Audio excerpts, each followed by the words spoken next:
बारे में पढ़ा, जघन्य अवधि ज्ञान के बारे में हमने जितना भी पढ़ा उसके बारे में किसी को कोई जिज्ञासा है? नहीं। याद रखना, दो लोगों को जिज्ञासा नहीं आती है। एक जो केवल ज्ञानी है, उन्हें सब कुछ पता है इसलिए उनको प्रश्न ही नहीं आते। और दूसरे, दूसरे कौन? जिन्हें प्रश्न ही नहीं आते, जिन्हें कुछ भी नहीं समझा है, इसलिए पूछना क्या है यही मालूम नहीं है।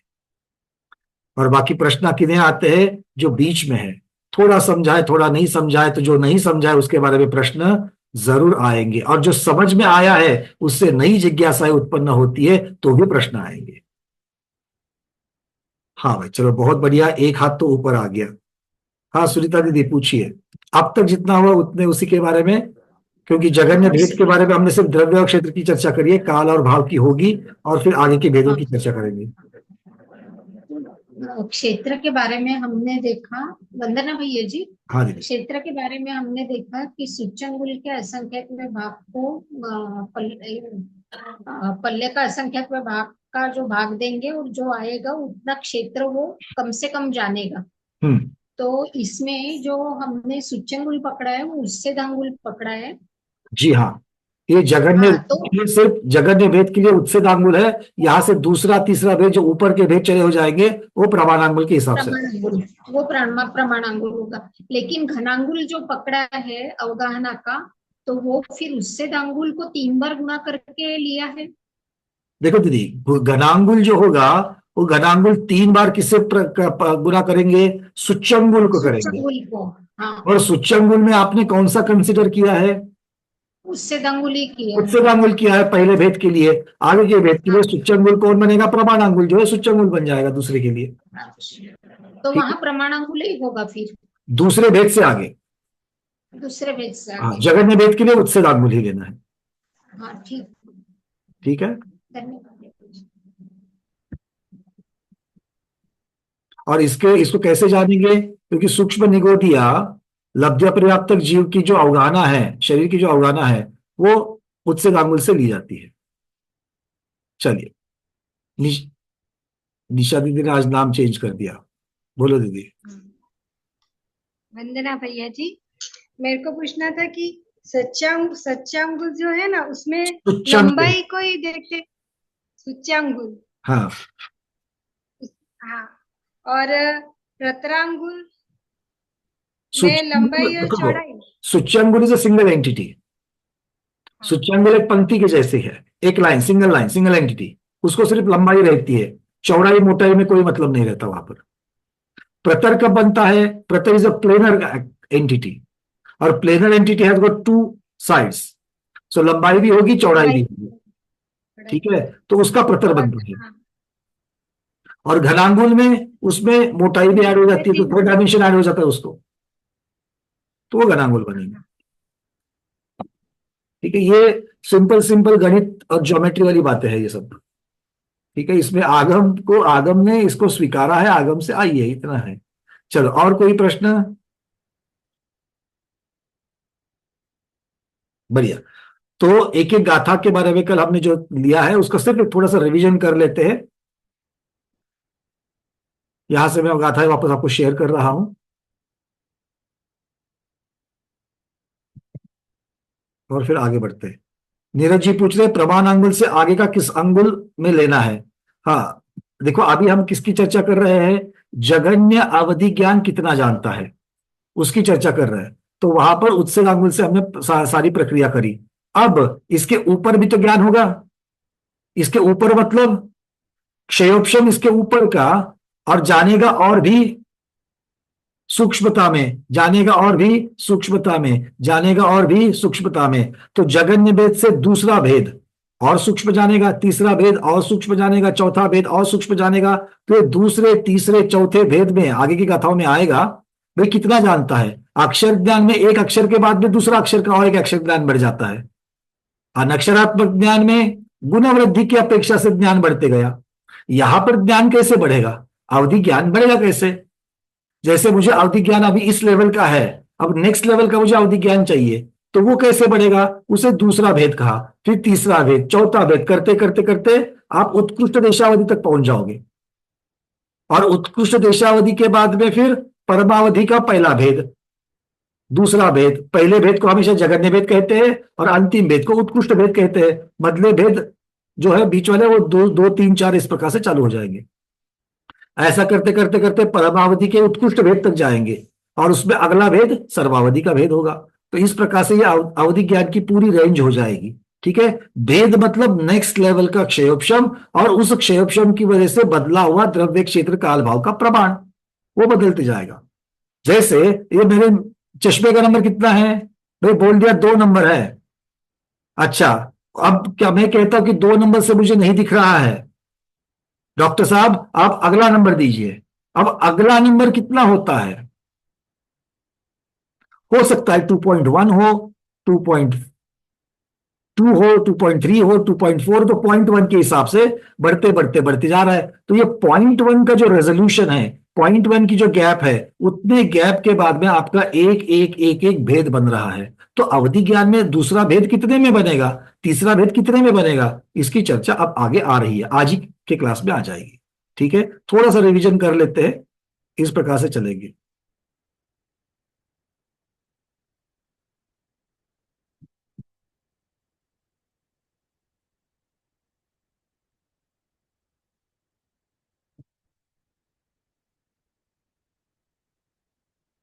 गाथाओं के शब्द की तरफ आपको ध्यान देना है। एक एक शब्द हम लोगों ने कल 388 नंबर की गाथा तक देखा है। कल हमने 388 नंबर की गाथा तक देखा है। 389 नंबर की गाथा जो है वो आज हम लोग पढ़ेंगे, बट उसके पहले थोड़ा सा रिवीजन 384 लेकर 388 तक की जो रिवीजन है वो एक बार कर लेते हैं एक एक लाइन में। 384 में क्या कहा था? अवधि ज्ञान का जो जगन्य द्रव्य है, द्रव्य की अपेक्षा से मर्यादा पहले गाथा में बता दी। क्या है वो? गाथा पढ़ करके अभी कुछ नहीं होगा, समझना है आपको, शब्दों की तरफ ध्यान देना। मध्यम योग से, अच्छा ये उल्टा हो गया आगे की गाथा आ गई है, एक मिनट। ये गाथा है तो हमें आज करनी है, कल वाली गाथा है यहां पर है। 377 से 382 नंबर की गाथा कल हमने करी थी। ठीक है, तो 377 नंबर की गाथा क्या कह रहे? द्रव्य का प्रमाण कितना है?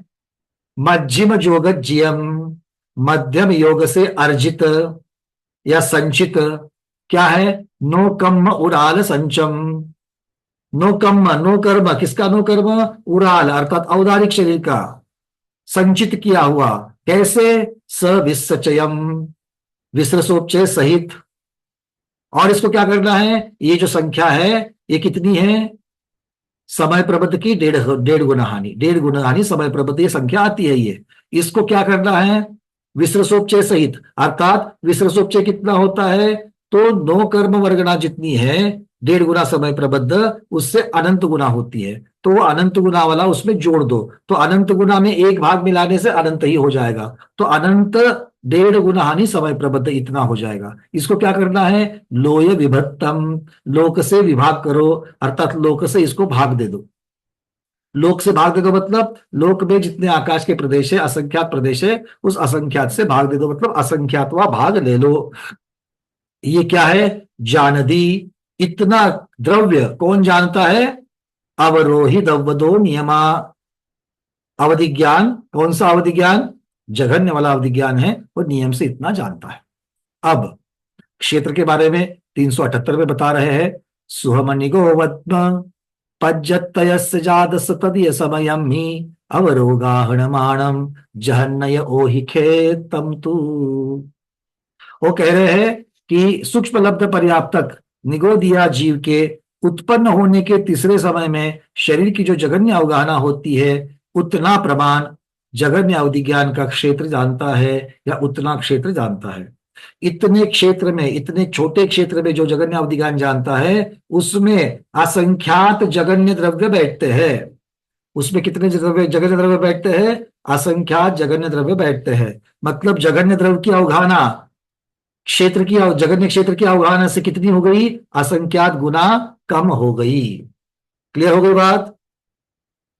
नहीं, एक जगह पर एक जगह पर अगर मान लो एक डब्बे में 10 लाडू बैठते हैं, एक डब्बे में 10 लड्डू बैठते हैं, तो एक लड्डू की अवगाहना कितनी होगी? एक लड्डू की अवगाहना कितनी होगी? डब्बे के 10वां भाग होगी, है ना?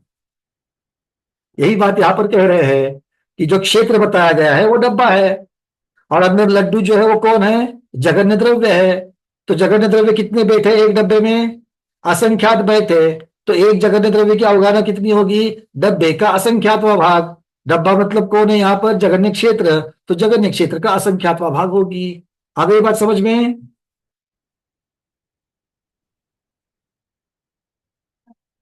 शोभा दीदी ने हाँ कहा, त्रिशला दीदी ने भी हाँ कहा। प्रॉब्लम ये हो गया, शोभा दीदी ने बेसन के लड्डू समझे और त्रिशला दीदी ने बूंदी के लड्डू। कोई बात नहीं, इतना फर्क चलेगा। ठीक है, चलो तीसरा। 389 में क्या कहते हैं? अवरोहि खेत दीहम वित्थारु से हयम न जानामो अन्नम पुनः समकरणे अवरोगाहन पवाणम तु। वो कह रहे हैं जघन्य अवरोगाहन पमाणम तु, अर्थात जघन्य अवधि ज्ञान के क्षेत्र की जो ऊंचाई है, फिर वित्थार विस्तार है, अवगाहना ऊंचाई हो गई, विस्तार, और लंबाई मतलब लंबाई चौड़ाई और ऊंचाई, ये तीन के भिन्न भिन्न प्रमाण न जानामो, आज उनका भिन्न भिन्न प्रमाण पता नहीं है। लंबाई कितनी है, किसकी बता रहे ये? उस क्षेत्र की। क्योंकि क्षेत्र कैसे बना है? जगन्य क्षेत्र कैसे बना है? लंबाई से, चौड़ाई से और ऊंचाई से। तो आपने तो बोल दिया घनांगुल का असंख्यातवां भाग। भाई ठीक है, घनांगुल का असंख्यातवां भाग है, उसमें से लंबाई कितनी, चौड़ाई कितनी और ऊंचाई कितनी? तो आचार्य कहते हैं कि आज इसका प्रमाण पता नहीं है, ये यहां पर कह रहे हैं। पर आगे कह रहे हैं अगर हम उसको समान मानेंगे, अगर हम उसको समान मानेंगे तो क्या होगा? अगर समान मानेंगे तो उसका उच्छेद, विष्कंभ और आयाम, ये तीनों का अगर घन करेंगे तो वो घन जघन्य अवधि ज्ञान का क्षेत्र होता है। क्योंकि अगर अलग अलग है कि नहीं है मालूम नहीं है, तो इसलिए हमने क्या कर दिया?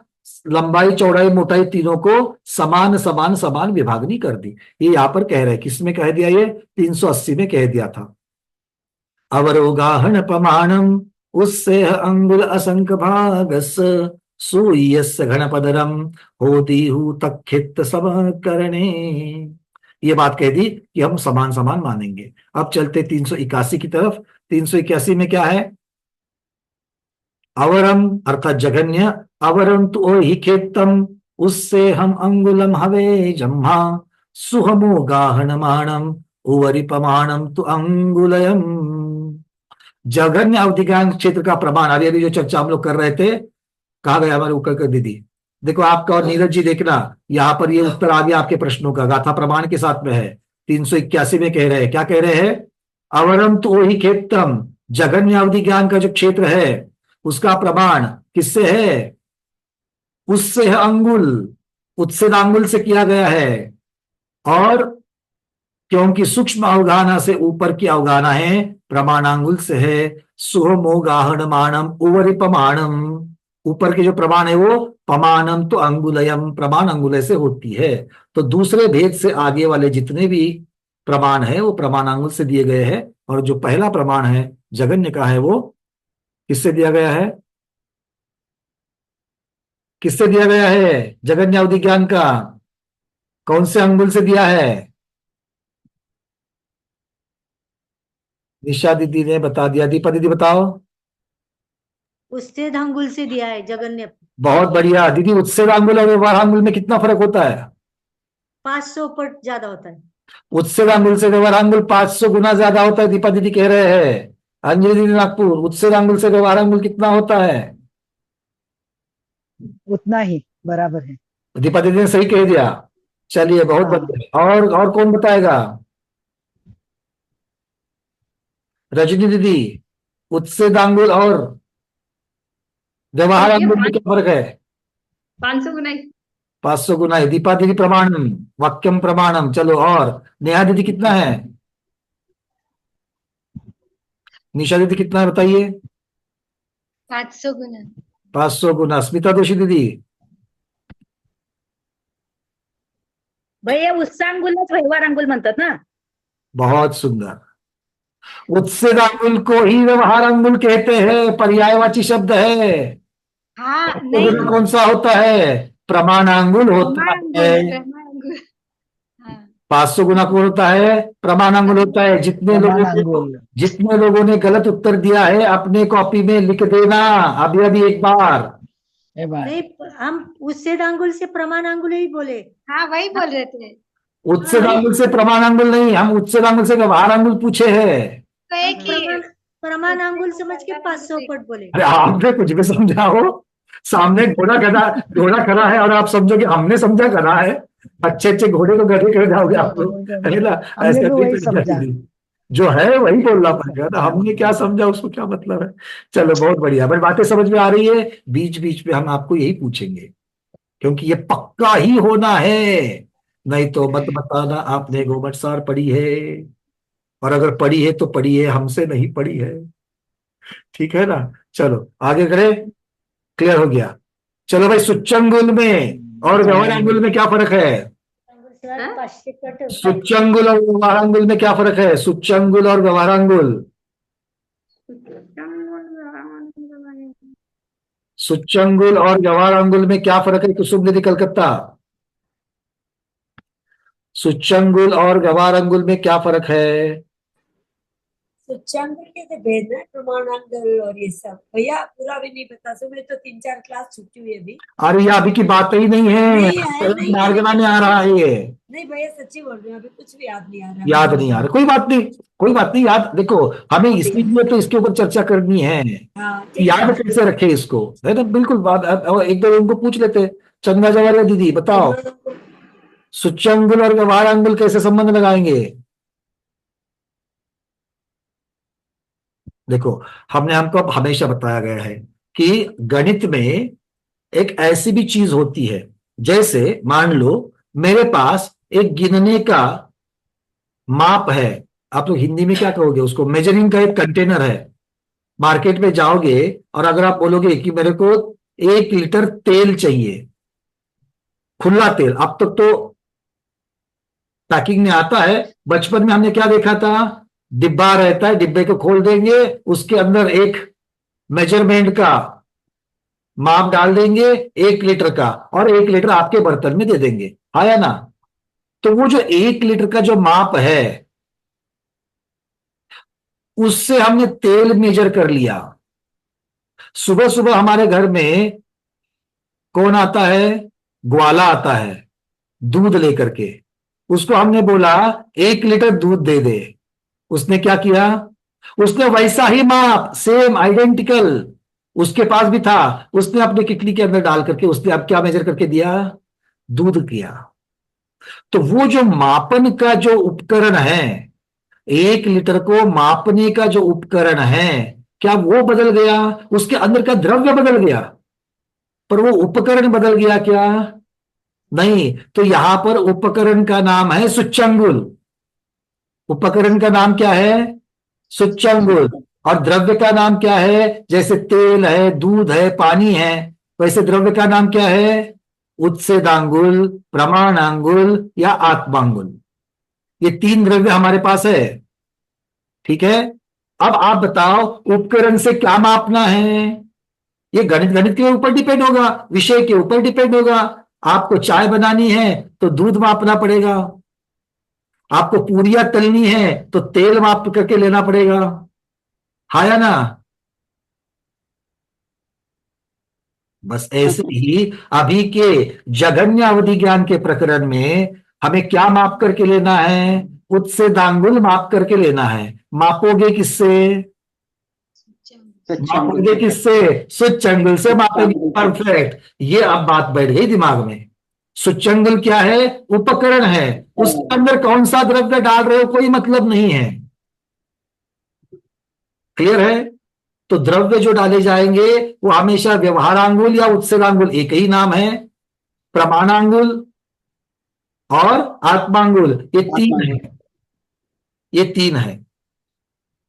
और प्रमाणांगुल जैसे दीपा दीदी ने बताया वैसे वो उच्छेदांगुल से 500 गुना बड़ा होता है। चलिए बहुत बढ़िया। अब सूच्यंगुल तो हो गया एक उपकरण। आपको आप और दो उपकरण बता रहे हैं। अब आपको और एक उपकरण बता रहे हैं। जैसे 1 लीटर का उपकरण होता है वैसे 5 लीटर का भी उपकरण होता है कि नहीं? होता है। 10 लीटर का भी होता है कि नहीं? होता है। वैसे ही हमारे पास और दो उपकरण है बड़े बड़े। सूच्यंगुल सबसे छोटा उपकरण, उससे बड़ा उपकरण है प्रतरांगुल। प्रतर और प्रमाण इनमें गलत नहीं करना। दूसरा उपकरण कौन सा है? प्रतरांगुल। और प्रतरांगुल उपकरण का माप कैसे होता है? सूच्यंगुल को सूच्यंगुल से गुना करने पर, वर्ग करने पर मिल जाता है प्रतरांगुल। ये दूसरा उपकरण हो गया। और तीसरा उपकरण कौन सा है? घनांगुल। तीसरा उपकरण कौन सा है? घनांगुल। घनांगुल कैसे मिलेगा? सूच्यंगुल को सूच्यंगुल से 3 बार गुणा करो तो फिर गुना 2 बार करना है, 3 बार सूच्यंगुल रखना है, उसका घन करना है तो घनांगुल हो जाएगा। ठीक है। अब आप मुझे बताओ सूच्यंगुल किस किस का बन सकता है? उच्छेदांगुल का बन सकता है, प्रमाणांगुल का बन सकता है, आत्मांगुल का बन सकता है। वैसे ही प्रतरांगुल वो भी उपकरण है, उससे भी मापा जाएगा। क्या मापोगे? वही 3 द्रव्य जो हमारे पास है। तो प्रतरांगुल से क्या मापा जाएगा? वहां पर भी व्यवहारांगुल है, उच्छेदांगुल या प्रमाणांगुल या आत्मांगुल मापा जाएगा। घनांगुल से क्या मापा जाएगा? घनांगुल से वो मापा जाएगा जो सूच्यंगुल में है। प्रतरांगुल से क्या मापा जाएगा? जो सूच्यंगुल में डाला है। और सूच्यंगुल में आपने क्या डाला है? या तो उच्छेदांगुल, या तो प्रमाणांगुल, या तो आत्मांगुल। ये 3 द्रव्य पक्का है। दूध, जल, दूध और तेल, इसके जैसा ये तीनों को बोल करके रख देना। और मेजरमेंट के जो उपकरण है वो सूच्यंगुल, प्रतरांगुल और घनांगुल। अब यहां से आगे कोई भी भूलेगा नहीं। क्लियर है? अब भूलने वाली बात है क्या? नहीं। कल सुबह ग्वाला आएगा, दरवाजे पर बेल बजाएगा, दरवाजा खोल करके पूछना भैया सूच्यंगुल से दोगे क्या प्रतरांगुल से दोगे? ऐसा बोल देना, वो भाग जाएगा। फिर मुझे नहीं बोलना भैया आज दूध ही नहीं मिला करके। ठीक है। बनिए की दुकान में जाकर के पूछना, उसको बोलना क्या बोलोगे? भैया मुझे चाहिए व्यवहारांगुल। कैसे दिया व्यवहारांगुल? रेट पूछो। नहीं पूछोगे ना? अच्छी बात है, चलो आगे चलते हैं। 381 तक चला गया। याद करना है, हर रोजमर्रा की अगर चीजों के साथ में इसका संबंध लगाओगे तो कभी नहीं भूलोगे। बस इसीलिए ये सारी चीजें आपके किचन की बता रहा हूं, किचन के बाहर की नहीं बता रहा हूं। चले आगे। 381 तक तो आ गए, अब 382 में चलना है। 382 में क्या कह रहे हैं देखो। ओ अवरोही खेत मध्य, अवरोही अवरदवमगमदी, तद्दवसस्वग तद्दवस्वगाहो, उससे हा शंख घन पदरा। जघन्य अवधि ज्ञान के जघन्य अवधि क्षेत्र में जितने जघन्य द्रव्य समा जाते हैं उन द्रव्यों की अवगाहना उत्सेदांगुल के असंख्यातवें भाग के घन प्रतर प्रमाण है। आगम की भाषा आगम की जगह पर अभी जो हमने डिब्बा और लड्डू ये जो प्रमाण बताया था उसी चीज को यहां पर बता रहे हैं। क्या बताया था? एक लड्डू का प्रमाण उस डब्बे में कितने लड्डू है उस अपेक्षा से बताया जाएगा। अगर एक डब्बे में 10 लड्डू है तो एक लड्डू की अवगाहना डब्बे के 10वें भाग होगी। वैसे ही अवधि ज्ञान से जाने जाने वाले जगन्य क्षेत्र में असंख्यात जगन्य द्रव्य बैठते हैं। इसीलिए जगन्य द्रव्य की अवगाहना अवधि ज्ञान से जाने वाले जगन्य क्षेत्र के असंख्यातवें भाग प्रमाण होती है। ये 382 नंबर में बता दिया। समझ में आ गई बात? जिसको ये बात नहीं समझी हाथ ऊपर करो।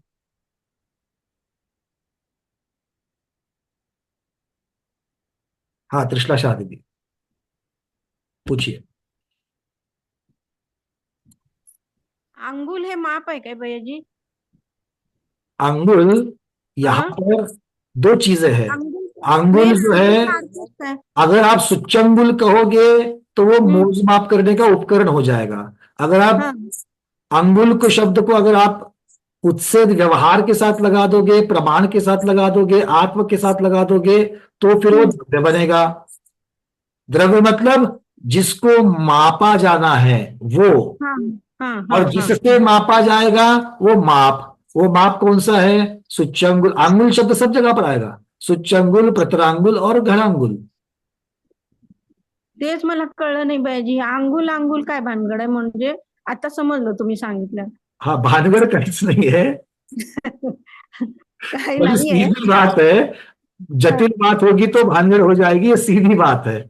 ठीक है ना? सीधी बात क्या है कि एक हाँ। उपकरण क्या है ना, ये गणित जो थोड़ी सी एडवांस गणित होती है ना, एडवांस हाँ। गणित में ये चीज पता ही जाती है कि जिसको हम वेरिएबल कहते हैं। आता आपण ग्रॅम वगैरे म्हणतो तसं का? ग्राम वगैरह क्या हो गया? वो तो मेजरिंग करने के आपके मापक हो गए। उसके उसके जो जो यूनिट है वो यूनिट हो गए। यहाँ पर यूनिट की चर्चा नहीं चल रही है। अच्छा यहाँ पर अच्छा. चर्चा किसकी चल रही है? किसे मापा जाना है और किससे हाँ. मापना है, कौन से उपकरण से मापना है। हे किसे मापा जाना है ये महत्वाचं आहे खरं तर. हाँ, किसे मापा जाना है तो वो बाहर अंगुल को मापा जाएगा, या फिर प्रमाणांगुल को मापा जाएगा, या फिर आत्मांगुल को मापा जाएगा। ये तीनों अलग अलग प्रकार के द्रव है। अब जल भी द्रव है, जल भी द्रव है, दूध भी हाँ. द्रव है, और तेल भी द्रव है। तीनों द्रव है कि नहीं है? वैसे द्रव हाँ. जैसा ही अंगुल शब्द समझना। अच्छा अच्छा. ठीक है? अंगुल समझ. शब्द द्रव के जैसा समझना। पर अंगुल अलग अलग प्रकार के हैं, द्रव अलग अलग प्रकार के हैं। वैसे अंगुल 3 प्रकार के हैं। व्यवहार अंगुल, जिसको उत्सर्गांगुल भी कहा जाता है, प्रमाणांगुल और आत्मांगुल। 3 अलग अलग प्रकार के द्रव है। वैसे 3 अलग अलग प्रकार के यहाँ पर अंगुल है। और फिर इनको कौन से माप में डाला जाएगा? बोले अंगुल का माप है। अंगुल का माप है तो नाम क्या दे दिया? सुच्चंगुल। चंगुल. हाँ. तो एक सुच्चंगुल है। अब सुच्चंगुल से छोटे से माप से बड़ी चीज मापोगे क्या? नहीं. नहीं, नहीं. तो बड़े के लिए बड़ा माप चाहिए। तो छोटा माप है सुच्चंगुल, बड़ा माप है प्रतलांगुल, उससे भी बड़ा माप है घनांगुल। घनांगुल. ठीक है? हाँ समजलं. चलिए, बहुत बढ़िया। न्याय. और कोई? कुसुम दीदी कलकत्ता, उसके बाद उकलकर दीदी। वंदना भैया जी, हम ये बोल रहे थे, आपने बताया अभी सुच्चांगुल उपकरण है और उसमें द्रव्य क्या माप रहे हैं। बिल्कुल। वो द्रव्य है हमारे लिए सुच्चांगुल के जो 3 द्रव्य है दीदी। 3 द्रव्य हो गए, उत्सर्ग आंगुल, प्रमाणांगुल, आत्मांगुल। बिल्कुल ठीक। ठीक है ना? और सुच्चांगुल छोटा है, जो छोटी वस्तु मापनी है उसमें ये द्रव्य होंगे। नहीं नहीं, सुच्चांगुल से तीनों भी मापी जाती है। हाँ, तीनों मापे जाएंगे, उत्सर्ग आंगुल, प्रमाणांगुल नहीं, तीनों मापे जाएंगे। तीनों मापे जा सकते हैं सुच्चांगुल से। हाँ ठीक है, ठीक, क्योंकि तीनों भी वहां पर आ सकते हैं छोटे में। ठीक है। और फिर उससे मापने का बड़ा चीज होगा तो प्रतरांगुल होगा, जो उससे प्रतरांगुल हो जाएगा, बड़ा जो है प्रतरांगुल हो जाएगा। प्रतरांगुल हो जाएगा, उसमें भी ये तीनों मापे जाएंगे, उत्सर्ग आंगुल, प्रमाणांगुल, आत्मांगुल। बिल्कुल। और उससे बड़ा घनांगुल है। एक बात समझ लेगा, प्रतरांगुल में वही मापा जाता है जो सुच्चंगुल में डाला है। सुच्चंगुल से संबंधित प्रतरांगुल होता है। ऐसा नहीं कर सकते कि सुच्चांगुल में एक प्रकार का अंगुल डाला है और प्रतरांगुल में दूसरा डाला है, नहीं। सुच्चांगुल, प्रतरांगुल, हाँ, सुच्चांगुल, प्रतरांगुल, घनांगुल, इसमें से 3 में से एक ही लेना पड़ेगा आपको। और वो 3 में क्या लिया है? वो सुच्चांगुल में जो द्रव्य डाला है वो द्रव्य के हिसाब से उत्तर आ जाए। उससे फिर घनांगुल बढ़ा, घनांगुल तो और भी तीसरा तीनों आ जाएगा उसमें। ठीक है सर, मैं 2-3 क्लास मिस हो गई, आज सुनेंगे तब होगा। कोई बात नहीं। चलिए, उकर कर दीदी। वंदना भैया जी, मैं ये जानना चाहती थी, देशावधि ज्ञान का वो बता रहे हैं कि हम तो भुजा कोटि वगैरह ये तो असंख्यात में भाग इतना मान रहे हैं, प्रमाण जितना है, पर उसको तो वो समीकरण करके बता नहीं पा रहे हैं कितना है क्षेत्रफल का। तो उससे अंगुल का पकड़ना है तो 3/4 इंचेस का असंख्यात्व भाग लेना है क्या यहाँ पे भी? बिल्कुल, किंतु असंख्यात और मतलब कौन सा असंख्यात? हाँ, तो यहाँ बोल रहे हैं कि वो यानी लोक देशावधि की ज्ञान प्रत्यक्ष की का संख्या, क्षेत्र के लिए द्रव्य के लिए लोक के प्रत्यक्ष की संख्या वाला असंख्यात है, और हाँ, जो उससे क्षेत्र है उससे क्षेत्र अंगुल, के लिए पल्ले का असंख्यात भाग। हाँ, तो उससे अंगुल का फिर वो असंख्यात्व भाग आ जाएगा, बिल्कुल और वो आएगा 3/4 इंचेस हम यदि ले रहे हैं उससे अंगुल तो उसका असंख्यात्व भाग। बिल्कुल ठीक। हाँ, और तो फिर वो घनांगुल 3/4 इंच को असंख्यात से भाग करोगे, फिर 3/4 इंच को असंख्यात से भाग करोगे, फिर 3/4 इंच को असंख्यात से भाग करोगे, 3 बार, तभी तो घनांगुल हो हाँ, जाएगा।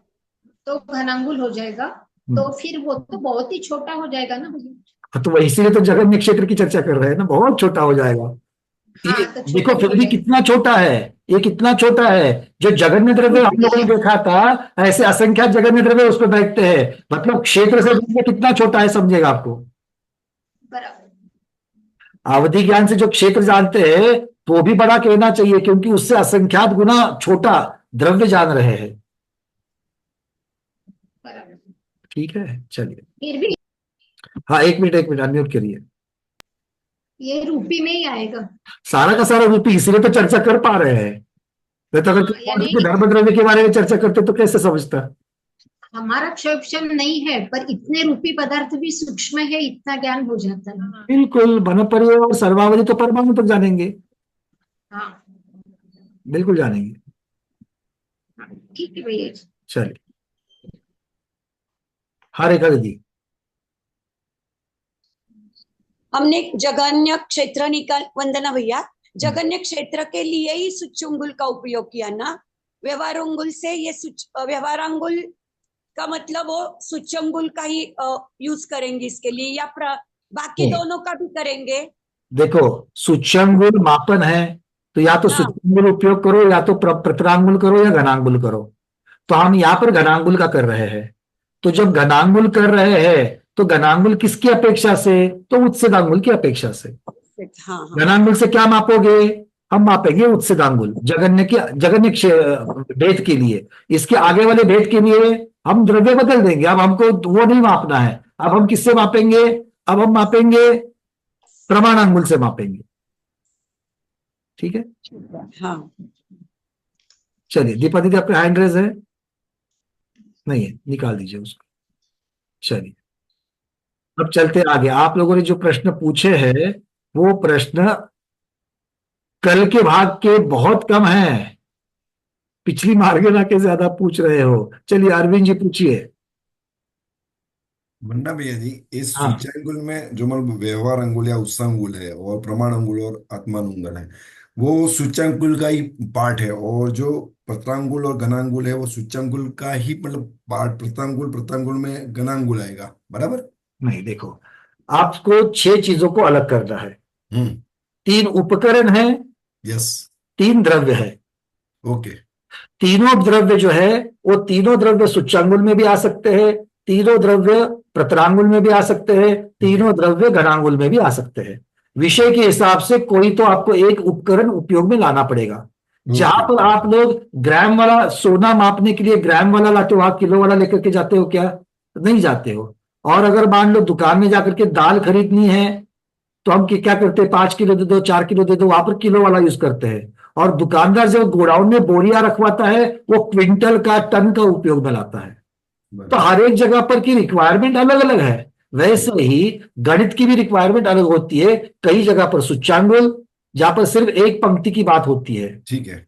जहां पर एक पंक्ति और प्रतर की बात होती है, क्षेत्रफल की बात होती है, 2 एंटिटी वाली होती है, वहां पर प्रतरांगुल वाला हम उपकरण लगाएंगे। और जहां पर तीनों डायमेंशन की बात होती है वहां पर हम घनांगुल वाला लगाएंगे। पर ये तीनों में प्रश्न ये होता है कि आपने तीनों जगह पर सूच्यांगुल, प्रतरांगुल, घनांगुल में अंगुल शब्द लगा दिया। वो कौन सा अंगुल है, द्रव्य कौन सा है? तो वो या तो व्यवहारांगुल या उत्सेदांगुल होगा, या तो फिर प्रमाणांगुल होगा, या फिर आत्मांगुल होगा। आत्मांगुल वाला गणित जनरली नहीं आता है, जनरली नहीं आता है। आते 2 ही है, या तो उत्सेदांगुल या तो प्रमाणांगुल, 2 ही आते हैं। और प्रमाणांगुल उच्छेदांगुल से 500 गुना बड़ा होगा।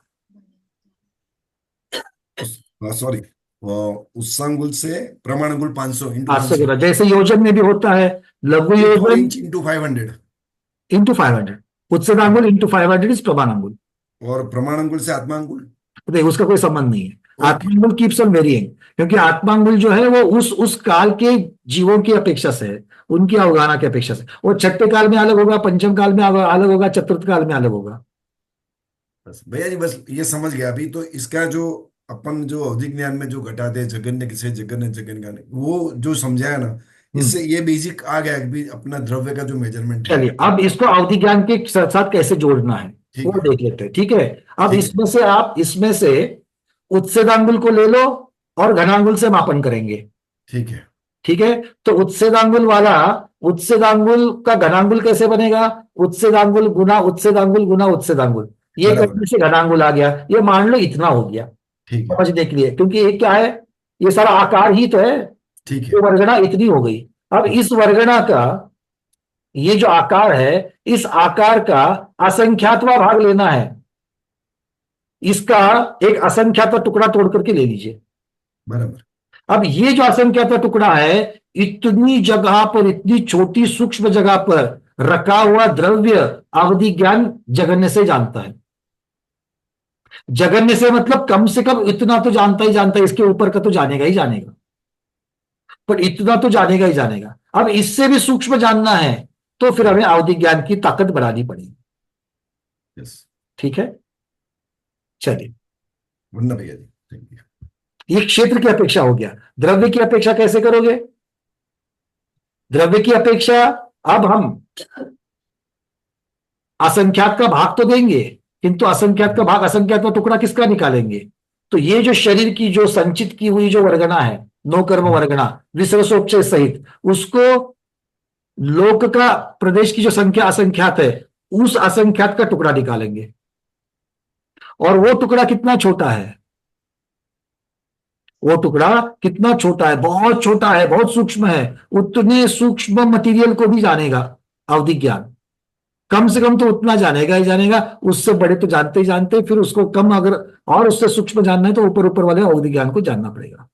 अब ये दो चीजें जान ली, द्रव्य और क्षेत्र। अब दोनों के बीच में संबंध लगा रहे हैं। क्या संबंध लगा रहे हैं भाई? आपने जो छोटा क्षेत्र बताया था, घनांगुल को असंख्यात से भाग देकर असंख्यात का टुकड़ा जो निकाला था घनांगुल का, तो इतना सा छोटा सा एक सूक्ष्म जगह आई थी। इस सूक्ष्म जगह में ये जो आपने सूक्ष्म द्रव्य बताया था, विसर्जोपचय सहित वाला जो आपने असंख्यात का टुकड़ा निकाला था नौ कर्म का, वो टुकड़ा जो है, वो टुकड़ा वो भी आकार है, ये भी आकार है। तो ये इसमें बैठेगा क्या? ये द्रव्य उस क्षेत्र में बैठेगा क्या? आचार्य कह रहे हैं ऐसे असंख्यात द्रव्य के टुकड़े उस क्षेत्र में बैठेंगे। मतलब क्षेत्र बड़ा है कि द्रव्य छोटा है? द्रव्य छोटा है, क्षेत्र बड़ा है, क्योंकि ऐसे असंख्यात द्रव्य उस जगन्य क्षेत्र में बैठेंगे। असंख्यात जगन्य द्रव्य एक जगन्य क्षेत्र में बैठेंगे। इसलिए हमने लाडू और डिब्बे का उदाहरण दिया। डिब्बा क्या है? डिब्बा एक क्षेत्र के जैसा है, जगन्य क्षेत्र के जैसा है। और लड्डू क्या है? लड्डू एक जगन्य द्रव्य के जैसा है। तो बहुत सारे जगन्य द्रव्य, असंख्यात जगन्य द्रव्य एक जगन्य क्षेत्र में बैठेंगे। ठीक है, इससे क्या समझता है? जगन्य क्षेत्र ही इतना छोटा है, सूक्ष्म है, और इसमें द्रव्य जगन्य बैठेंगे, असंख्यात बैठेंगे, मतलब द्रव्य कितना छोटा होगा। यस। और इतने को सबसे हल्का वाला जो अवधि ज्ञान है वो जानता है। आ गई बात समझ में? ये एक एहसास, अवधि ज्ञान का एहसास हमें हो रहा है इस चीज का, कि हम कितना छोटा जान सकते हैं अवधि ज्ञान से। माइक्रोस्कोप वाला मतलब मिनी माइक्रो माइक्रो करके। एग्जैक्टली। अब माइक्रो को तो हम लोग समझते हैं, मिनी से भी नीचे माइक्रो है, और माइक्रो ही आपको माइक्रोस्कोप में दिखता है, इसलिए तो नाम माइक्रोस्कोप है। तो माइक्रोस्कोप जो है वो हमारे शरीर का नौ कर्म का 100वां भाग जानता है, संख्यातवां भाग जानता है। बराबर। और ये असंख्यातवां टुकड़ा निकालने के लिए बोल रहे हैं, मतलब कितना सूक्ष्म हो गया। ये माइक्रोस्कोप का भी बाप हो गया ये, है ना। देखो एक बात समझ लेना, हबल दूरबीन से भी नहीं दिखेगा। अब बोलो, हबल टेलीस्कोप सब लोग जानते कि नहीं जानते? दूर के तारे देखने के लिए। यस। तो तारों के बीच का जो अंतर है वो भी संख्यात वाला है, बहुत सारी चीजें संख्यात वाली है। तो वो भी आप मतलब इतना सूक्ष्मता में अवधि ज्ञान जान सकता है। ठीक है, चलिए। Thank you very much. नहीं, ये बातें सूक्ष्मता वाली समझेगी तो ही ये स्वाध्याय का कोई मतलब है, नहीं तो हम यहां से बढ़ते जा रहे हैं, आप बैठ जा रहे हो, कोई फायदा नहीं होगा। बस एक दिखावा दिखेगा, अरे भाई बहुत अच्छा अवधि ज्ञान की चर्चा चल रही है, अंदर कुछ नहीं घुसा। और हम वो नहीं चाहते, हम चाहते कि अंदर घुस जाए। ठीक है, इसीलिए तो उपकरण को, तेल को, दूध को, ग्वाले को, सबको लेकर के आए हैं। चले आगे, क्या और चर्चा कर दी है? बढ़िया, चलते आगे। अब आ रही है गाथा क्रमांक 383, जिसमें जगन्य क्षेत्र के बाद अब जगन्य काल और जगन्य भाव की दोनों की चर्चा एक लाइन में करी। द्रव्य के लिए एक गाथा, क्षेत्र के लिए 5 गाथाएं, और काल और भाव को एक गाथा में बिठा दिया। चलिए क्या कहते देखते हैं। आवली असंख्य भागम तिद भविष्य काल दो अवरम, ओ ही जान दी भावे काल असंख्य भागम तू। इसको गाथा का अर्थ जो है वो है जगन्य अवधि ज्ञान। आवली असंख्य भागम, आवली के असंख्यातवे भाग प्रमाण, काल को जानता है, इतना ही काल अतीत में लगाना, इतना ही काल भविष्य में लगाना। अब टाइम तो आप लोग समझते हो, टाइम सबसे छोटा टाइम कितना समझते हो? सेकंड है कि नहीं है? सेकंड से भी फिर mini seconds, milliseconds, microseconds, microseconds के आगे अपनी घड़ी बंद हो जाती है। और माइक्रो सेकेंड्स के भी नीचे नीचे नीचे नीचे नीचे नीचे नीचे नीचे नीचे नीचे बहुत नीचे आवली है। क्या है? आवली। अब इस आवली का असंख्यातवा भाग ले लो, आवली का असंख्यातवा भाग ले लो। उतनी कम समय में होने वाली क्रिया को भी जानते। जो कल हम दही की बात कर रहे थे, दही को बदलने के लिए टाइम लगता है। अभी हम कितने टाइम का पकड़ पा रहे हैं? 5 मिनट के बाद दूध को कंटिन्यूस देखते रखना, बिल्कुल छोड़ना नहीं। दूध एक बर्तन में रखा हुआ है, कोई गैस चलाया नहीं, कुछ नहीं, बस बर्तन में रखा है। अनुपा दीदी, दूध की तरफ देखना और देखते रहना, देखते रहना, देखते रहना, देखते रहना, 5 मिनट तक देखते रहना। कुछ फर्क लगा? ज्यादा से ज्यादा चश्मा निकल करके आंखें चुंधिया कर फिर से चश्मा लगा दोगे। कुछ फर्क दिखा? मतलब हम इतना बदलाव कुछ हुआ, पर वो 5 मिनट में दूध में बदलाव हुआ कि नहीं हुआ? हाँ बोलने वालों समझ समझ के पूछना, क्योंकि मैं पूछने वाला हूं। समझा कैसे? वो बदलाव कैसे समझा? 5 मिनट में बदलाव होता है ये कैसे समझा? अंजलि दीदी, 5 मिनट में दूध में क्या बदलाव हो गया, कैसे समझा? क्योंकि पर्याय तो बदलती रहती है हर समय। बहुत बढ़िया। ये समझा कहां से? जिनवानी माता से समझा, शुद्ध ज्ञान जिनवाणी से, माता से। है ना? तो शुद्ध ज्ञान से समझा। हो सकता है ज्यादा चर्चा चली जाए, दिमाग खराब हो, अरे हो भी सकता है, नहीं हो सकता है, किसने देखा? हमने तो नहीं देखा, मानना पड़ता है, मान रहे हैं, है ना? ऐसा भी कह सकते हो। पर अवधि ज्ञान से देखोगे तो, जानोगे तो पक्का जान रहे हो खुद, उसको तो नकार नहीं सकते। नकार सकते हो क्या? दूध के गर्म बर्तन को हाथ लगाने के बाद जबरदस्त चटका बैठता है, हाथ जलता है, ये बच्चे को सिखाने की जरूरत है क्या? नहीं, वो खुद होकर के आपको बोलता है हाँ है। बोलता है कि नहीं? वो खुद का अनुभव कभी भूलेगा? नहीं भूलेगा।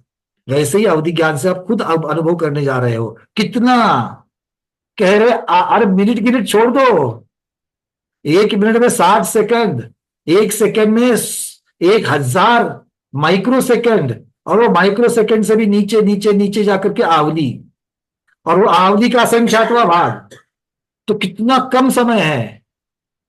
ऐसे आवली के असंख्यातवें भाग प्रमाण में क्या बदला, ये अवधि ज्ञानी जान सकता है। भूतकाल में क्या बदला और भविष्य में इतने समय में क्या बदलेगा, वो भी जानेगा। क्या कह रहे हैं? अतीत काल और अनागत काल दोनों भी। अनागत शब्द सुना है क्या? अनागत शब्द सुना है क्या? पहले था। अनागत काल तीर्थंकर, अनागत मतलब आगे होने वाले, ठीक है। चलिए, अब ये हो गई बात काल की। अब आते हैं भाव की अपेक्षा। अब आते हैं भाव की अपेक्षा। इसके लिए हम सबसे पहले एक आपको चार्ट दिखाते हैं।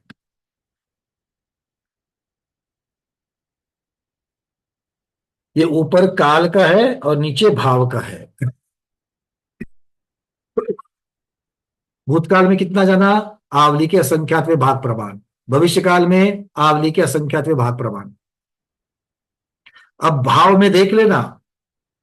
अब भाव में, भाव मतलब हमने कल क्या जो सोचा था भाव की चर्चा में, कुसुम छाबड़ा दीदी मुंबई, भाव मतलब क्या जानते हैं भाव से? हमने चर्चा की थी कल और आप उपस्थित थी कल, बोलिए। नहीं, मैं बराबर नहीं। चलो बहुत बढ़िया। तो आप जब वीडियो पढ़ेगी सुनेगी तब हम बात करेंगे आपसे। कल की क्लास में कौन था भाई, हाथ ऊपर करना। कल की क्लास में कौन था? हाँ, प्रतिभा दीदी बताइए। हमने भाव की चर्चा करी थी कल, मैंने उदाहरण भी दिया था। विजया लक्ष्मी दीदी कहाँ गए? कल उन्होंने भी उत्तर दिया था, दीपा दीदी ने भी उत्तर दिया था।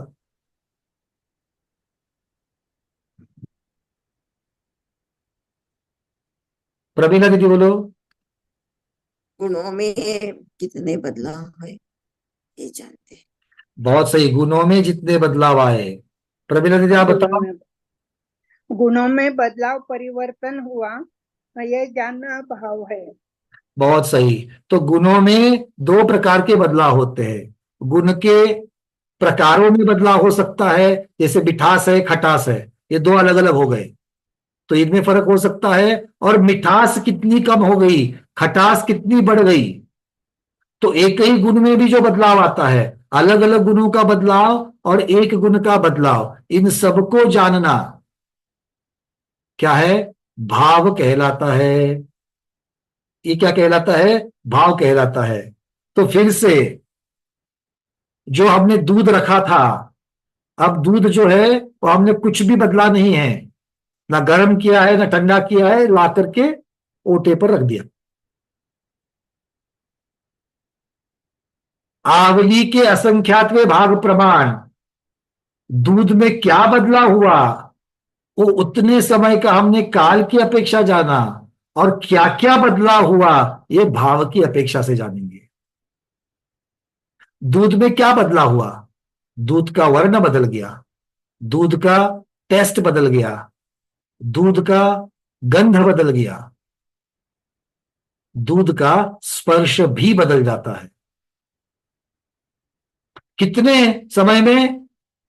कितने समय में? आवली के असंख्यातवें भाग प्रमाण समय में। और आपको और हमको कब पता चलता है? दूसरे दिन, वो भी टेस्ट करेंगे तो। गंध तो और 3 दिन के बाद आएगी, और दृश्य से पीलापन और उसमें और जीव की उत्पत्ति हो तो सबसे अंत में। स्पर्श की बात तो पता नहीं स्पर्श समझेंगे कि नहीं समझेंगे। बदलाव समझ में आ रही, क्या बातें क्लियर हो रहा है क्या? मैं क्या बोल रहा हूं? भाव समझ में आ रहे? कल वापस यही आप चेहरे करके मुझे पूछोगे, इसलिए मैं 4-4 बार पूछ रहा हूं। भाव को समझ पा रहे हो क्या? सुभद्रा दीदी आप बोलेंगे नहीं समझा। देखो सुभद्रा दीदी, भाव समझा क्या? अनम्यूट करो। वंदना भैया जी। हाँ वंदना बोलो। असंख्यात भाव किसी रहा मुझे आज तो मैंने समझा ही नहीं भैया जी। चलो कोई बात नहीं, समझाते दीदी, इसलिए हमने आपको, इसलिए तो आपका नाम हमारे सामने आ गया। देखो दूध अच्छा, में आपको मालूम पड़ गया है। हाँ पड़ता, देखो वो तो उतना तो अभी दीदी, उतना तो आप लोगों का स्नेह है कि उतना तो जान लेते हैं, अपने परिवार की बात तो जान ही लेते हैं, है ना? तो बता देखो, दो, एक बार बता दो। हाँ वही आपके लिए बता रहा हूं मैं। देखो दूध रखा हुआ है सामने, हाँ है ना? दूध का बदलाव जो है, वो दूध का बदलाव आपको कितनी देर के बाद समझता है? चलो दूध में क्या क्या बदलाव आ सकता है, दूध को छोड़ो, समझने के लिए इजी है, दही को ले लो। दही में बदलाव फास्ट होता है कि नहीं होता है? फास्ट तो कहाँ होता है, दही में तो जमाएंगे उसके बाद होगा, जामुन चलो डालेंगे। दही जम गया, दही जम हाँ गया, अभी मान लो इस समय दही जम गया है और आप हाँ उसको ऐसा ही रखा, फ्रिज वगैरह में नहीं, बस खुले में रखा, हाँ ठीक है। और खुले में हाँ। रखने के बाद अब 5 मिनट हो गए, कुछ फर्क पड़ेगा? 5 मिनट में कुछ फर्क नहीं पड़ेगा। क्या गारंटी है 5 मिनट में कुछ फर्क नहीं पड़ेगा? 10 मिनट में, आधे घंटे में? हाँ, आधे घंटे में कुछ फर्क नहीं पड़ेगा, थोड़ा ज्यादा अच्छा, समय होगा तो एक प्रश्न आपको पूछते, सब लोग ध्यान से सुनना, प्रश्न तो हाँ। सुभद्रा दीदी के लिए है किंतु आप सबके लिए है। दीदी, आधा घंटे में अगर कुछ भी फर्क नहीं पड़ा तो ये काल द्रव्य के प्रति अपमान है कि नहीं है? काल द्रव्य के अनुसार तो उसमें परिवर्तन हो जाएगा। अच्छा, मर्यादा काल द्रव्य की अपेक्षा से तो उसमें परिवर्तन हो रहा है, और दूसरी साइड में आप बोल रही है अरे आधा घंटा कुछ भी फर्क नहीं पड़ा। दिखता नहीं है भैया जी। हाँ, बस यही बात है, हमारे ज्ञान ने नहीं पकड़ा। दिखता नहीं मतलब क्या है? हमने उसमें जो बदलाव हुआ है वो हमारी इंद्रिया, हमारा ज्ञान इंद्रिय जनित है, तो हमारे ज्ञान ने उसको पकड़ नहीं पाया, पर अवधि ज्ञान पकड़ सकता है। हाँ, विज्ञान पकड़ सकता और है। ये जो बदलाव हो रहा है, ये बदलाव को जानना ही भाव को जानना है, क्योंकि द्रव्य के जो गुण हैं उन्हीं को भाव कहा गया है। द्रव्य के जो गुण हैं वही को भाव कहा गया। स्व के है तो स्वभाव है, पर की वजह से निर्माण हो चुके हैं तो विभाव है, ठीक है। तो ये जो दही के जो गुण हैं जिनमें बदलाव आ रहा है, वो बदलाव क्या सीधे आधे घंटे के बाद या 24 घंटे के बाद होगा या प्रति समय होगा? प्रति समय होगा, प्रति समय होगा। यही तो काल द्रव्य की महिमा है कि प्रति समय उसमें वर्तता जाएगा, उसमें बदलाव होगा, पर वो प्रति समय का बदलाव होने पर भी हमारा ज्ञान उसे पकड़ नहीं पा रहा है। हमारा ज्ञान पकड़ नहीं पा रहा है, उसमें बदलाव नहीं हो रहा है, ये तो अर्थ नहीं निकलता। तो फिर हम उसको पकड़ पाएंगे कब? भाई 7-8 घंटे हो जाएंगे, और फिर सुभद्रा चेक करके देखेगी तो थोड़ा सा खटास आ गई। खटास आ गई मतलब परिवर्तन हो गया, ये रस की अपेक्षा समझा, अभी भी गंध तो अच्छी ही है, गंध में बदलाव नहीं आया। गंध में बदलाव हो सकता है 12 घंटे के बाद पता चले, 12-14 घंटे के बाद में पीलापन आना शुरू हो जाए, तो वर्ण की अपेक्षा, गंध की अपेक्षा तो और भी समय लगेगा। बट क्या वो 12 घंटे के बाद में सीधा बदलाव हो गया, या वो बदलाव भी प्रति समय प्रति समय प्रति समय प्रति समय हो रहा है? मतलब भावों में बदल प्रति समय हो रहा है, और इसीलिए द्रव्य की पर्याय भी प्रति समय बन रही है। क्लियर है? तो हमारा मतिशुद्ध ज्ञान जो है वो ज्ञान भावों के बदलाव को जल्दी नहीं पकड़ता, समय की अपेक्षा से और चेंजेस की अपेक्षा से भी। तो अवधि ज्ञान उसे पकड़ सकता है। कितना पकड़ सकता है? तो वो कहते हैं कि आवली के असंख्यातवें भाग प्रमाण में जितना भाव बदल गया उतने भाव को भी जानता है। अच्छा, अब यहां पर दो बातें उठती है। काल की अपेक्षा तो समझ में आ गया, आवली का असंख्यातवा भाग, किंतु भाव की अपेक्षा जानने के लिए आचार्य भगवान कहते हैं द्रव्य की पर्याय दो प्रकार की होती है, एक मोटा मोटी चेंजेस और एक बिल्कुल सूक्ष्म चेंजेस। एक है मोटा मोटी चेंजेस, इसका मतलब क्या है? सबसे पहले रस बदलेगा, टेस्ट सबसे पहले बदलेगी अगर ऐसा मानेंगे, और वर्ण बाद में बदलेगा, पीलापन बाद में आएगा, ऐसा अगर हम लोग कहेंगे तो स्थूल पर्याय कौन सी हो गई? वर्ण की पर्याय स्थूल पर्याय मोटा मोटी हो गई, और सूक्ष्म पर्याय कौन सी हो गई? प्रति समय प्रति समय प्रति समय प्रति समय जो बदलाव होते गया उसके रस में, वो तो आचार्य कह रहे हैं अर्थ पर्याय और व्यंजन पर्याय। अर्थ पर्याय कौन सी है? जो अव्यक्त है, शब्द के द्वारा नहीं बदल सकती। मतलब अगर आपको बताया जाए तो आवली के असंख्यात भाग प्रमाण में दही में कितना बदलाव हुआ,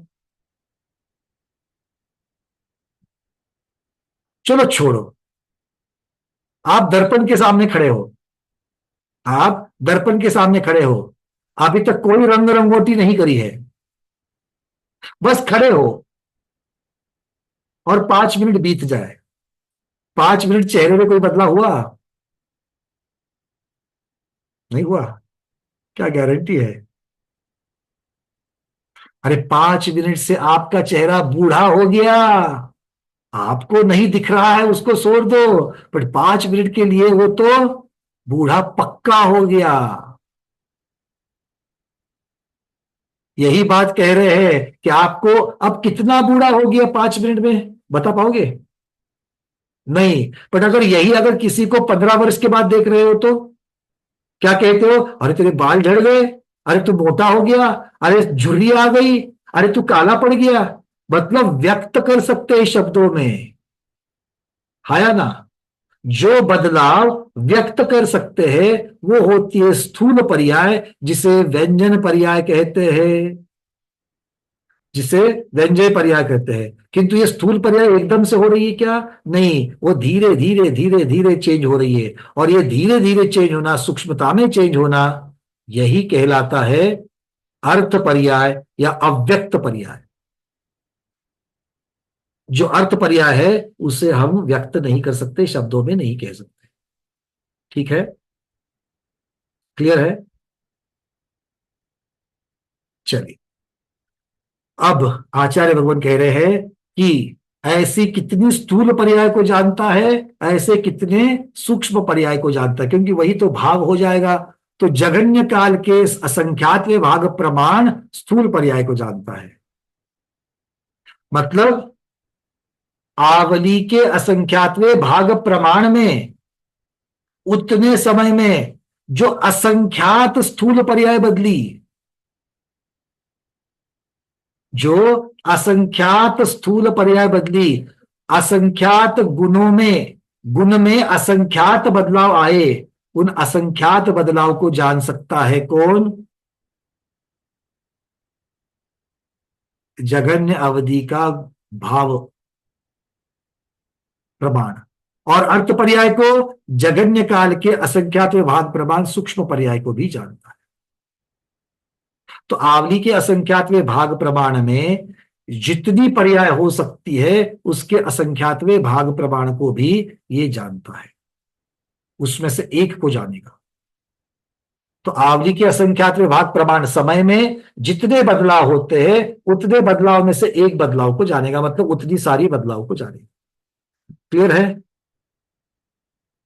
इससे ज्यादा तो नहीं समझेगा। मतलब आज की भाषा में समझने के लिए अगर मैं कहूं कि एक व्यक्ति घर से निकल करके धूप में चला गया, एक व्यक्ति घर से निकल करके धूप में चला गया, तो धूप में जाने के बाद में वो सांवला पड़ जाता है।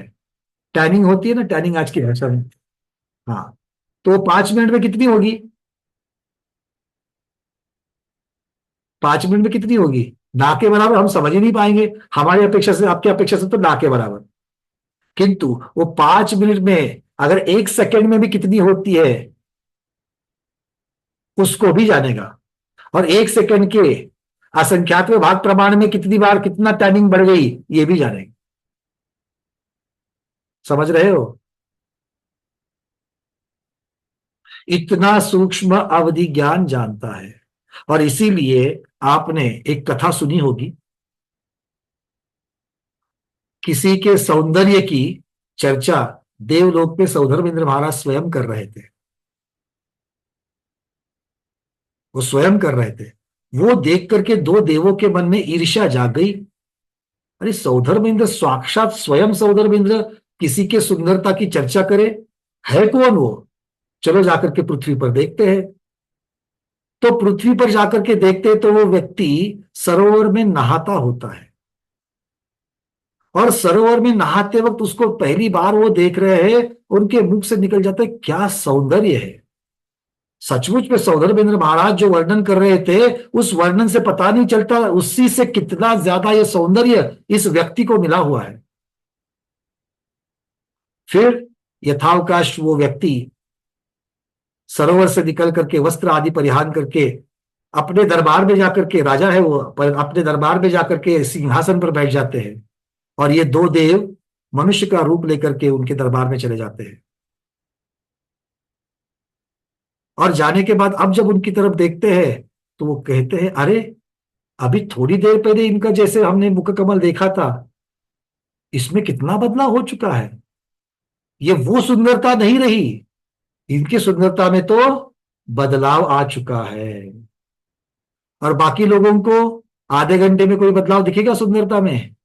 नहीं, किंतु इन्होंने पकड़ा। क्यों? क्योंकि ये देव थे, और देव अवधि ज्ञान से जान रहे हैं कि कितना बदलाव आ गया है। बातें समझ में आ रही है? तो प्रथमानुयोग की कथा को करणानुयोग के सिद्धांतों के द्वारा, गणित के द्वारा कैसे समझा जा सकता है और कैसे उसके ऊपर विश्वास रखा जा सकता है, श्रद्धा रखा जा सकता है, इसका एक ये बहुत बढ़िया उदाहरण है। बात समझ में आ गई? तो इसका अर्थ क्या हो गया? बाकी कुछ होवे या ना होवे, आपकी हमारी सुंदरता और शरीर में प्रति समय बदलाव हो रहा है, आया ना?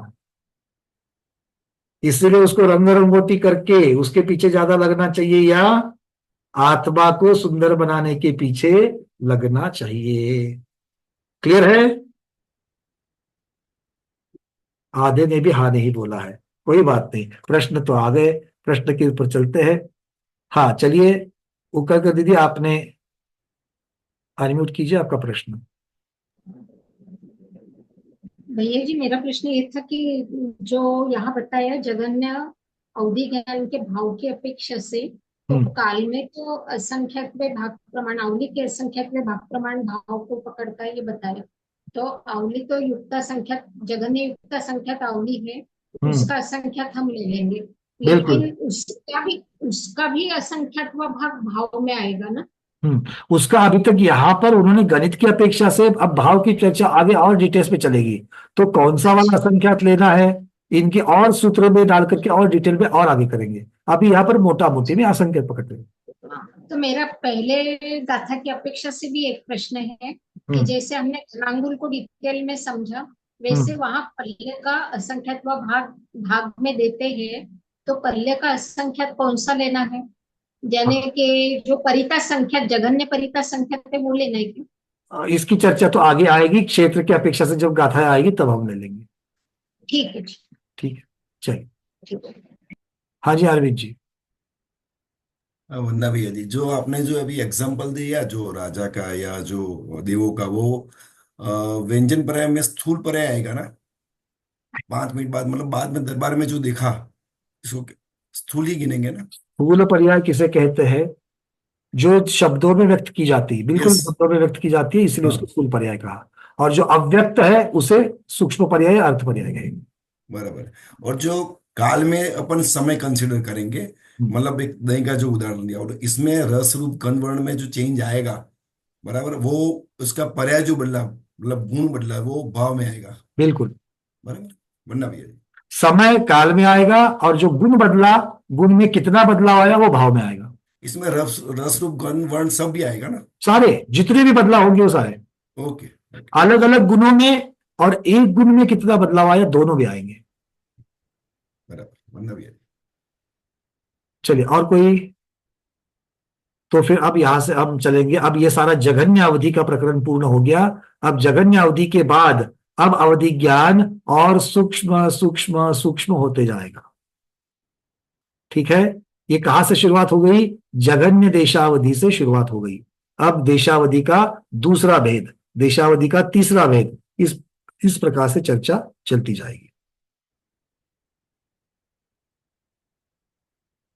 चलिए आज हम लोग उसको हाथ तो लगा देते हैं क्योंकि समय हमारा पूर्ण हो रहा है। शेयर करते हैं आगे की 384 से लेकर के 389 तक की गाथाएं। द्रव्य आदि चतुष्टय की अपेक्षा देशावधि ज्ञान के विकल्प, विकल्प का अर्थ होता है आगे के भेद, दूसरा भेद, तीसरा भेद, चौथा भेद, इस प्रकार से भेद करते जाइए। किसके? देशावधि ज्ञान के। चलिए, तो देशावधि ज्ञान के भेद कहां से शुरू हो गए? जघन्य से शुरू होकर के उत्कृष्ट तक चलेंगे, और जघन्य और उत्कृष्ट को छोड़कर उसके सारे जो बीच में रहेंगे वो मध्यम कहलाएंगे। ठीक है, चलिए अवरद्दव्वाद्वरिमदव्ववियप्पाय होदिधुवहारो सिद्धानन्तिम भागो अभव्व सिद्धादनंत गुणो दुवहारकम अवगण गुणगारम कम अवगणम गुणिदे समयपबद्ध प्रमाणम जानिजो ओहि विषयम्हि मनदव्वगणान वियप्पाणन्तीम समं खूधवहारो अवरुक्कस्य विशेषा रुवह्यातव्यप्पाहु अवरम होदि अनंतम अनंत भागेन अह्यमुक्कसम इति मन भेदानंतिम भागो दव्वमी धुवहारो धुवहारस्य प्रमाणम सिद्धानंतिम प्रमाणमेत्तम्पि समयपबद्ध निमित्तम कम्मनवगण गुणादोधु होदि अनंतिम भागो तद्गुणगारो विदेश ओहिस दो न दव्व भेद प्रमाण ध्रुवहार संवग्गो। उसमें से अब यहां पर कह रहे हैं कि पहली गाथा ले लेते हैं 384 नंबर की। अवधि ज्ञान का अवर दव्य, अवर मतलब जघन्य, दव्य मतलब द्रव्य। अवधि ज्ञान का जघन्य द्रव्य, उसके ऊपर उवरीम दव्य व्यपाय, उसके ऊपर का द्रव्य का विकल्प, उसके ऊपर का द्रव्य का भेद। मतलब सबसे कम में इतना जाना, अब आगे कितना सूक्ष्म जानोगे, वो अगला भेद कौन सा है, अगला विकल्प कौन सा है, ये प्राप्त करने के लिए जघन्य द्रव्य को, जघन्य द्रव्य का जो आकार है, उस जघन्य द्रव्य को, आकार मतलब संख्या है, जघन्य द्रव्य की संख्या। जघन्य द्रव्य क्या कैसे बना है, अलग अलग परमाणुओं से बना है, वर्गणाओं से बना है, उसकी संख्या। तो उस संख्या को ध्रुवहार से खंडित कर एक खंड प्रमाण द्रव्य का दूसरा भेद होता है। वह ध्रुवहार सिद्धानंतिम भागो, सिद्ध के अनंतवे भाग, और अभव्य सिद्धाद अनंत गुणों, अभव्य राशि से अनंत गुना होता है। अर्थ कह रहे हैं कि जो पहला जगन्य के भेद में जितने द्रव्य में जितनी संख्या थी वर्गणाओं की, उन वर्गणाओं की संख्या को ध्रुवहार से भाग दे दो। किससे भाग देना है, एक बार बोलो सब लोग, ध्रुवहार। यहां से आगे के 25 दिन ध्रुवहार ध्रुवहार ध्रुवहार शब्द लगाना है, तो हर रोज 50 बार बोलने वाले हैं, इसलिए पहले ध्रुवहार शब्द बोलना शुरू करो। क्या कहना है, ध्रुवहार। तो वो जो ध्रुवहार है, उस ध्रुवहार का भाग देने पर अगला विकल्प आता है। अब ये ध्रुवहार क्या है, तो उन्होंने कहा भाई ध्रुवहार कितना होता है, सिद्धों का अनंतवा भाग या अभव्य राशि का अनंत गुना, दोनों में से कुछ भी ले लो, है ना। अगर इतना बता तो दिया, किंतु भैया धुआंहार मतलब क्या, पहले तो धुआं धुआं धुआं कौन सा धुआं, और हार क्या क्या बता रहे हो, अलग अलग प्रकार के हार पता है, ये ध्रुवहार क्या चीज है ना। तो समझना है, ध्रुवहार में दो शब्द है, ध्रुव और हार, ठीक है। रत्नहार में दो शब्द आते कि नहीं, रत्न और हार, रत्नों का हार वो रत्नहार। यहां पर जो हार ध्रुव है वो ध्रुवहार। ध्रुव किसे कहते हैं, अब ये तो भाषा की बात है, ध्रुव किसे कहते हैं, उषा पाटिल दीदी, ध्रुव किसे कहते हैं। तारा, ध्रुव तारा है उसको। ध्रुव तारा, किंतु वो तारे को ध्रुव कहा, सभी तारों को ध्रुव नहीं कहते, एक ही तारे को ध्रुव कहा। क्यों ध्रुव कहा, शोभा अजमेरा दीदी, ध्रुव क्यों कहा।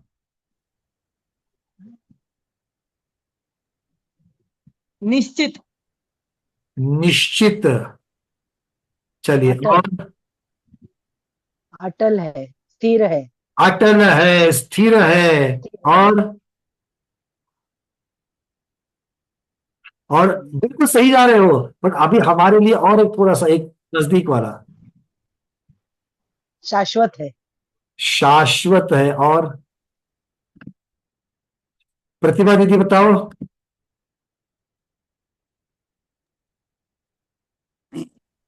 हाँ हो गया, नित्य है। नित्य है, हमेशा उतना ही रहता है, इसी के लिए तो उसको स्थिर कहा। हमेशा उतना ही रहती है, कौन? हार। जो हार नित्य है, हमेशा उसकी संख्या उतनी ही रहती है, वो ध्रुवहार। और हार शब्द का अर्थ क्या है? भागहार। ध्रुवहार का अर्थ क्या है? भागहार। भैया, एक से उठे दूसरे में अटके, आकाश से गिरे खजूर में अटके। आपने बोल दिया ध्रुवहार में हार मतलब भागहार। अब भागहार भी तो समझाओ, भागहार किसे कहते हैं? जिस संख्या से भाग दिया जाता है वो भागहार कहलाती है। 7/5, 7/5 में 5 क्या है? 5 से 7 को भाग दिया जा रहा है, तो भाग किससे दिया जा रहा है? वो भागहार है ना? ठीक है, आगे बात समझ में? तो जो भागहार ध्रुव होता है उसे ध्रुवहार कहते हैं। यहां पर भागहार कितना है? सिद्ध राशि का अनंतवा भाग या अभव्य राशि का अनंत गुना। कितना हो जाएगा? अनंत। पर अनंत अलग अलग प्रकार के अनंत है, तो या तो अभव्य राशि का अनंत गुना, जो उसको जो गुना होता है अनंत गुना, वो वाला ले लेना, या फिर सिद्ध राशि का अनंतवा भाग ले लेना। ठीक है, ये है नित्य ध्रुवहार। अब बताओ द्वितीय भेद कितना होगा? द्वितीय भेद कितना होगा? आचार्य भगवत ने तो बता तो दे दिया अभी।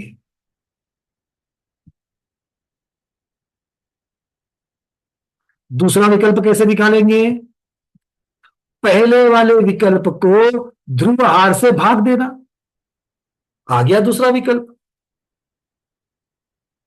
तो जगन्य द्रव्य तो आपको मालूम है कितना होता है, अवधि ज्ञान से जो जगन्य द्रव्य देखते हैं वो मालूम है कि नहीं है?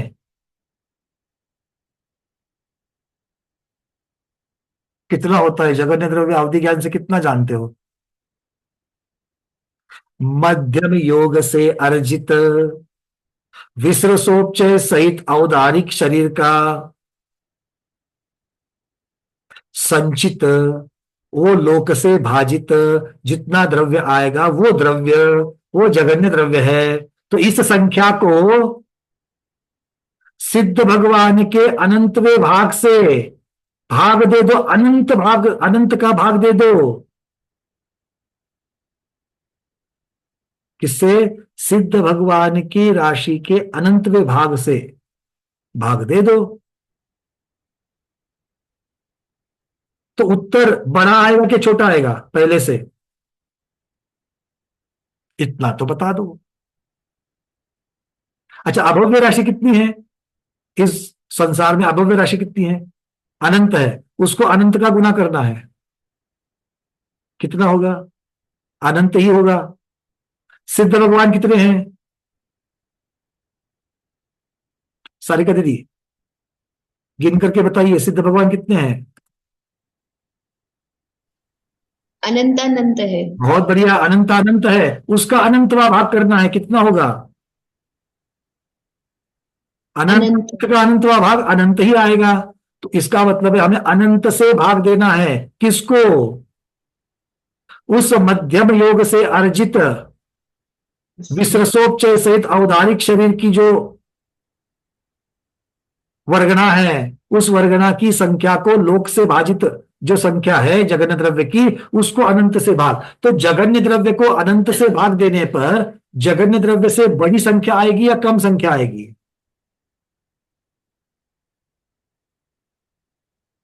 निर्मल छाबड़ा जी,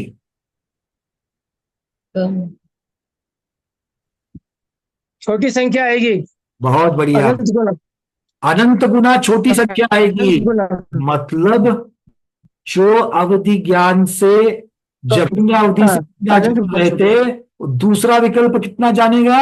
अनंत गुना सूक्ष्म जानेगा। अनंत गुना। बस एक ही अगला भेद है अवधि ज्ञान का। अगर मुझे पहली लेवल का, सबसे छोटी लेवल का अगर मुझे अवधि ज्ञान हुआ है, और मुझसे ऊपर वाली पहली और एक लेवल का अगर जिसको अवधि ज्ञान होगा, वो मुझसे अनंत गुना सूक्ष्म को जानेगा। है कि नहीं अद्भुत? क्षयोपशम बढ़ जावे तो अनंत गुना सूक्ष्म को जानोगे। अब तीसरा विकल्प, वो कितना जानोगे? द्वितीय भेद को ध्रुवहार से भाग दो, अब ध्रुवहार मोटा मोटी में अनंत आ गया है, मतलब तीसरे भेद में कितना जानोगे? दूसरे भेद से अनंत गुना सूक्ष्म जानोगे, फिर अनंत गुना सूक्ष्म, फिर अनंत गुना सूक्ष्म, फिर अनंत गुना सूक्ष्म। अरे नीचे कुछ बचा कि नहीं बचा देखने के लिए? अनंत गुना अनंत गुना अनंत गुना अनंत गुना सूक्ष्म करते जा रहे हो। अभी तो देशावधि के कितने भेद है? असंख्यात लोक प्रमाण भेद है,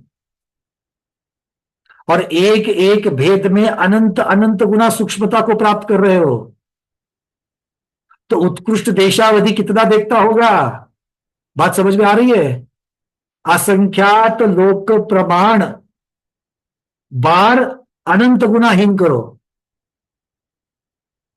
असंख्यात लोक प्रमाण बार अनंत गुना हीन करो, इतना सूक्ष्म जानेगा उत्कृष्ट देशावधि। उसके ऊपर परमावधि के असंख्यात लोक भेद प्रमाण, और उसके ऊपर सर्वावधि। अब समझे कितना सूक्ष्म जानेगा? इसी अद्भुत एहसास जो अनुभव आपका हो रहा है, उसी अनुभव के साथ में आज यही रुकते हैं। आज के स्वाध्याय को गुरुओं के श्री चरणों में बारंबार नमोस्तु वंदनामि इच्छाकार करते हुए यही पर समापन करते हैं। जैनम जयतु शासनम, जैनम जयतु शासनम, जैनम जयतु शासनम।